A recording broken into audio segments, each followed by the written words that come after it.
বিসমিল্লাহির রহমানির রহিম। প্রিয় দেশবাসী, আসসালামু আলাইকুম। শুরুতেই মহান আল্লাহর দরবারে শুকরিয়া আদায় করছি। হাজারো শহীদের প্রাণের বিনিময়ে আমরা দেশ এবং জনগণের স্বাধীনতা, সার্বভৌমত্ব রক্ষা করতে পেরেছি। তাবেদার মুক্ত বাংলাদেশে জনগণের ভোটে জনগণের কাছে জবাবদিহিমূলক একটি নতুন সরকার যাত্রা শুরু করেছে। দেশে গণতন্ত্র এবং মানুষের অধিকার পুনঃপ্রতিষ্ঠার এই যাত্রা লগ্নে আমি দেশবাসীকে শুভেচ্ছা এবং আন্তরিক অভিনন্দন জানাই। স্বাধীনতা প্রিয়, গণতান্ত্রিক আমি প্রিয়। জনগণের কারণেই দেশে আবার মানুষের অধিকার, সম্মান এবং মর্যাদা পুনঃপ্রতিষ্ঠার সুযোগ সৃষ্টি হয়েছে। আমি দেশবাসীর উদ্দেশ্যে একটি বার্তা দিয়ে বলতে চাই, মুসলমান, হিন্দু, বৌদ্ধ, খ্রিস্টান তথা দল, মত, ধর্ম, বর্ণ নির্বিশেষে পাহাড়ে কিংবা সমতলে বসবাসকারী এই দেশ আমাদের সবার। প্রতিটি নাগরিকের জন্যই এই দেশকে আমরা একটি নিরাপদ ভূমিতে পরিণত করতে চাই। একটি স্বনির্ভর, নিরাপদ, মানবিক, গণতান্ত্রিক বাংলাদেশ প্রতিষ্ঠায় বিএনপি সরকারের লক্ষ্য। প্রিয় দেশবাসী, ফ্যাসিবাদের সময়কালে দুর্নীতি, দুঃশাসনে পর্যুদস্ত একটি ভঙ্গুর অর্থনীতি, দুর্বল শাসন কাঠামো আর অবনতিশীল আইন শৃঙ্খলা পরিস্থিতির মধ্য দিয়ে নতুন সরকার যাত্রা শুরু করেছে। আইন শৃঙ্খলা পরিস্থিতির উন্নয়ন এবং কঠোরভাবে দুর্নীতি নিয়ন্ত্রণের মাধ্যমে জনগণের মনে শান্তি, নিরাপত্তা ফিরিয়ে আনাই হচ্ছে আমাদের সরকারের প্রধান অগ্রাধিকার। সারা দেশে জুয়া এবং মাদকের বিস্তারকেও বর্তমান সরকার আইন শৃঙ্খলা অবনতির অন্যতম কারণ বলে চিহ্নিত করেছে। সুতরাং জুয়া এবং মাদক নিয়ন্ত্রণে আইন শৃঙ্খলা বাহিনী সব রকমের কঠোর পদক্ষেপ গ্রহণ করছে। জনজীবনে শান্তি ও নিরাপত্তা নিশ্চিত করতে সরকার সর্বোচ্চ উদ্যোগ গ্রহণ করছে। দেশের প্রতিটি সাংবিধানিক এবং সরকারি, বেসরকারি প্রতিষ্ঠান চলবে বিধিবদ্ধ নীতি নিয়মে। দলীয় কিংবা রাজনৈতিক প্রভাব, প্রতিপত্তি অথবা জোর জবরদস্তি নয়। আইনের শাসনই হবে রাষ্ট্র পরিচালনার শেষ কথা। প্রিয় দেশবাসী, আগামীকাল থেকে সারা দেশে শুরু হতে যাচ্ছে পবিত্র মাহে রমাদান। আমি দেশবাসীকে পবিত্র মাহে রমাদানের শুভেচ্ছা জানাই। রমাদান আত্মশুদ্ধির মাস। আমরা যদি আত্মশুদ্ধি শব্দটির মর্মার্থ উপলব্ধি করি, তাহলে এই মাসে মানুষের ভোগান্তি বাড়ার কথা নয়।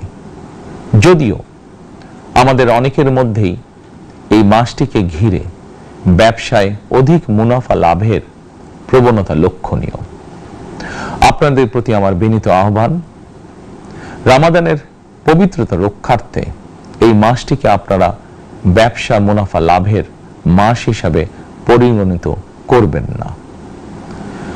দ্রব্যমূল্য যাতে সাধারণ মানুষের নাগালের বাইরে না যায়, এ ব্যাপারে ব্যবসায়ীরা দয়া করে সতর্ক থাকবেন। হাজারো প্রাণের বিনিময়ে একটি মাফিয়া সিন্ডিকেটের পতন ঘটিয়ে রাষ্ট্র এবং সরকারের জনগণের অধিকার প্রতিষ্ঠার অঙ্গীকার নিয়েই আমরা রাষ্ট্র পরিচালনার দায়িত্ব গ্রহণ করেছি। বিএনপি সরকার সকল ক্ষেত্রে অনাচার, অনিয়মের সকল সিন্ডিকেট ভেঙে দিতে বদ্ধপরিকর ইনশাআল্লাহ। ক্ষুদ্র, মাঝারি কিংবা ছোট বড় সকল ব্যবসায়ীদের প্রতি বর্তমান সরকারের দৃষ্টিভঙ্গি সহজ এবং স্পষ্ট। বর্তমান সরকার ব্যবসায়ী এবং ক্রেতা সাধারণ উভয় স্বার্থ রক্ষা করে প্রয়োজনীয় পদক্ষেপ গ্রহণ করতে চায়। সুতরাং সরকারের পক্ষ থেকে কি ধরনের উদ্যোগ গ্রহণ করলে বাজার পরিস্থিতি নিয়ন্ত্রণে থাকবে কিংবা ক্রেতা বিক্রেতা উভয়েরই স্বার্থ রক্ষা হবে, এ ব্যাপারে আপনাদের যে কোনো ধরনের পরামর্শ কিংবা অভিযোগ শুনতে সরকার প্রস্তুত।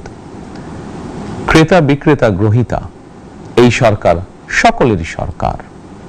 এই সরকার আপনাদেরই সরকার। আপনারাই ভোটের মাধ্যমে এই সরকারকে রাষ্ট্র পরিচালনার দায়িত্ব দিয়েছেন। আপনারাই এই সরকারের শক্তি।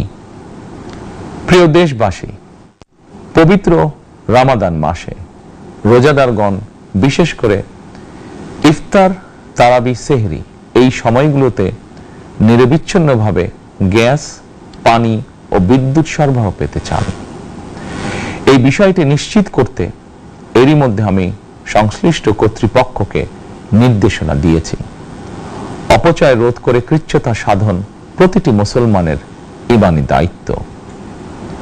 অফিস আদালতে বিনা প্রয়োজনে কিংবা প্রয়োজনের অতিরিক্ত গ্যাস, বিদ্যুৎ, পানি খরচের ব্যাপারে সচেতনতা অবলম্বন করাও ইবাদতেরই অংশ বলেই আমি মনে করি। দেশের সকল সরকারি বেসরকারি কর্মকর্তা কর্মচারী এবং জনসাধারণের প্রতি কৃচ্ছতা সাধনের আহ্বান জানানোর আগে আমি সরকারের মন্ত্রী এবং বিএনপি সংসদ সদস্যদেরকে দিয়েই একটি দৃষ্টান্ত স্থাপন করতে চেয়েছি। বিএনপির সংসদীয় দলের প্রথম সভাতেই আমরা সিদ্ধান্ত নিয়েছি, বিএনপি থেকে নির্বাচিত কোনো সংসদ সদস্য সরকারি সুবিধা নিয়ে ট্যাক্স ফ্রি গাড়ি আমদানি করবেন না এবং প্লট সুবিধাও নেবেন না। আমি আপনাদের সামনে বলেছিলাম, রাষ্ট্র পরিচালনার সুযোগ পেলে বিএনপি সরকার মহানবীর ন্যায়পরায়ণতার আদর্শ অনুসরণ করবে। আমি মনে করি বিএনপির সংসদীয় দলের এই সিদ্ধান্ত ন্যায়পরায়ণতার আদর্শেরই একটি অন্যতম প্রতিফলন। প্রিয় দেশবাসী, বিভাগীয় শহরগুলিতে বিশেষ করে রাজধানী ঢাকায় যানজট অত্যন্ত নিয়ন্ত্রণহীন। হাটে মাঠে ঘাটে, অফিস আদালতে জনগণের ভোগান্তির শেষ নেই। জনজীবনের নানা ক্ষেত্রে জনদুর্ভোগ লাঘব করা না গেলে জনমনে স্বস্তিও ফিরবে না। রাজধানীতে জনসংখ্যার চাপ কমাতে বিকল্প ব্যবস্থা গ্রহণ করা জরুরি হয়ে পড়েছে। মানুষ তার নিজ জেলায় কিংবা নিজের বাসা বাড়িতে থেকেও যাতে সহজভাবে সঠিক সময়ে অফিস, আদালত, ব্যবসা বাণিজ্য করতে পারেন, সেই লক্ষ্যকে সামনে রেখেই সারা দেশে রেল যোগাযোগ ব্যবস্থা ঢেলে সাজানোর উদ্যোগ নেওয়া হচ্ছে। এই পরিকল্পনার অংশ হিসাবে প্রথমেই রেল, নৌ, সড়ক এবং সেতু মন্ত্রণালয়ের কার্যক্রম পুনর্বিন্যাস ও সমন্বয় করা হচ্ছে।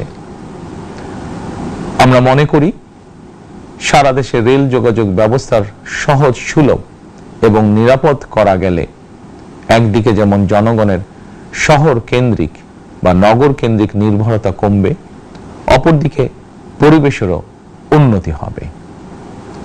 প্রিয় দেশবাসী, আমাদের চারপাশে সমস্যার শেষ নেই, তবে সমস্যার পাশাপাশি সম্ভাবনাও কিন্তু কম নয়। আমাদের বৃহৎ জনগোষ্ঠীকে যদি আমরা দক্ষ জনশক্তিতে রূপান্তরিত করতে পারি, তাহলে এই জনসংখ্যাই হবে আমাদের জনসম্পদ। আমরা নিজেদেরকে দক্ষ করে গড়ে তুলতে পারলে শুধু বাংলাদেশই নয়, বিশ্ব বাজারও আমাদের জন্য উন্মুক্ত। তথ্য প্রযুক্তির সিঁড়ি বেয়ে বিশ্ব এখন কৃত্রিম বুদ্ধিমত্তার যুগে প্রবেশ করেছে।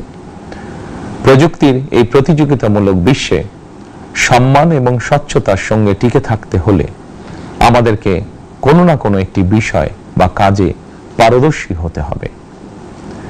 দেশের কোটি কোটি শিক্ষার্থী এবং তরুণ যুবশক্তির উদ্দেশ্যে বলতে চাই, মেধায়, জ্ঞানে, বিজ্ঞানে নিজেদেরকে যোগ্য করে গড়ে তোলার জন্য যত রকমের সহযোগিতা দেওয়া যায়, সব রকমের সহযোগিতা দিতে বর্তমান সরকার প্রস্তুত। কর্মসংস্থান এবং কর্ম পরিবেশ নিশ্চিত করার সুনির্দিষ্ট অঙ্গীকার নিয়ে বর্তমান সরকার যাত্রা শুরু করেছে।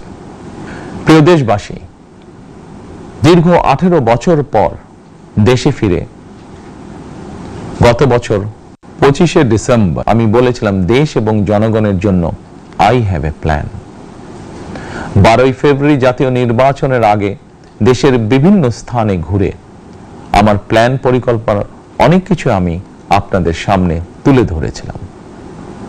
আপনারা স্বাধীনতার ঘোষকের প্রতিষ্ঠিত দল বিএনপিকে ভোট দিয়ে রাষ্ট্র পরিচালনার দায়িত্ব দিয়েছেন, সকল পরিকল্পনা বাস্তবায়নের সুযোগ দিয়েছেন। এখন এই সুযোগকে কাজে লাগিয়ে সকল অঙ্গীকার পূরণ করার দায়িত্ব বিএনপি সরকারের। আমরা আমাদের পরিকল্পনা এবং প্রতিশ্রুতি বাস্তবায়নের কাজ শুরু করে দিয়েছি ইনশাআল্লাহ। অঙ্গীকার পূরণের এই যাত্রা পথে আমরা ভবিষ্যতের দিনগুলোতেও আপনাদের অব্যাহত সমর্থন প্রত্যাশা করি। প্রিয় দেশবাসী, সরকার প্রধান হিসাবে আমি দেশবাসীর উদ্দেশ্যে একটি বিষয়ে প্রতি দৃষ্টি আকর্ষণ করে বলতে চাই। নবগঠিত সরকার গঠনের সুযোগ দিতে যারা বিএনপিকে ভোট দিয়েছেন কিংবা দেননি অথবা কাউকেই ভোট দেননি, এই সরকারের প্রতি আপনাদের সবার সমান অধিকার। বিএনপি সরকার বিশ্বাস করে দল মত ধর্ম দর্শন যার যার, রাষ্ট্র সবার। এই দেশে এই রাষ্ট্রে একজন বাংলাদেশী হিসাবে আপনার আমার আমাদের প্রতিটি বাংলাদেশী নাগরিকের অধিকার সমান। প্রিয় দেশবাসী, আল্লাহ আমাদের সবাইকে নিরাপদ এবং সুস্থ রাখুন। আল্লাহ আমাদের সকলকে ইতিবাচক পরিকল্পনাগুলো বাস্তবায়নের তৌফিক দিন। পবিত্র রমাদান মাস শুরুর শুভ লগ্নে আল্লাহর দরবারে এই নিবেদন রেখে আমার বক্তব্য শেষ করছি। আল্লাহ হাফেজ। বাংলাদেশ জিন্দাবাদ।